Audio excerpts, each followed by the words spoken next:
this video, you'll get a quick overview of IBISWorld.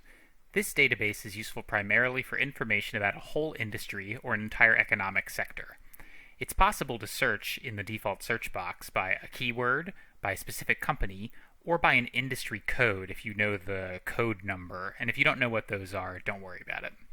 For our purposes, though, we're just going to start with a simple search for fast food. So I will search for fast food and hit search. And what you'll see here is that the search results show a number of different kinds of reports. The most important of these, and the reason that most users are interested in IBISWorld, are the industry reports. So we're just going to look at the first one because it's focused on fast food restaurants in the United States. So when I open this up, right away, you can see that it is clearly up to date because there's information that reflects the ongoing COVID pandemic. It also has an author if you look up at the top, and the number for the report that you see, that 72221A, that is the industry classification code, which I mentioned that you can use as a search method. Down on the left in the navigation, there are a lot of different sections of the report which you can navigate, and there's also an internal search bar, so you could perhaps look for a specific restaurant or company if you were interested in knowing if it was in this report. So really quickly, we can talk about a couple of the report sections. First, let's talk about the About section, which is the one we're in by default. If we scroll down further past the COVID information, the supply chain is worth looking at. This is a great way to navigate through different related reports for either products of the industry or materials that feed into the industry, so you can sort of navigate around related areas. Also worth noting, if we scroll down a little bit further, or use the nav, is the Additional Resources section.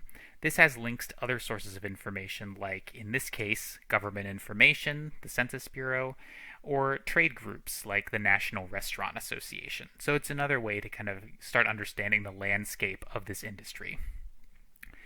If we go back to the nav, a couple of other sections of the report that are worth noting, the Industry Performance section. The industry performance talks about current drivers and features of an industry. Then there's also the industry outlook section, which, as you might guess, makes predictions about where the industry is going in the future. And it also has information about where in the sort of like life cycle of the industry we are. So in this case, we can see that the fast food restaurant industry is a mature industry. One last area of interest, I think, is the Major Companies section. Now, you might be surprised in this case to see that there are no major companies that are designated in the fast food industry. That seems strange because I'm sure you can think of some. In this case, what's going on is this is just sort of an artifact of the way IBIS makes certain calculations. They do a really good job explaining that if you read the report. But if you were to scroll down through this section, you would see some of the companies you expect, like McDonald's. Or if we get past the end of McDonald's, Chipotle. So there is information about some of the important companies in this space, even if they're not flagged as major. And that gives you some insight into how this report works.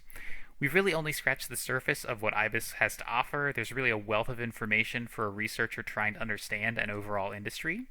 For more help, you can always chat with a librarian, or you could email us at reference@ubalt.edu.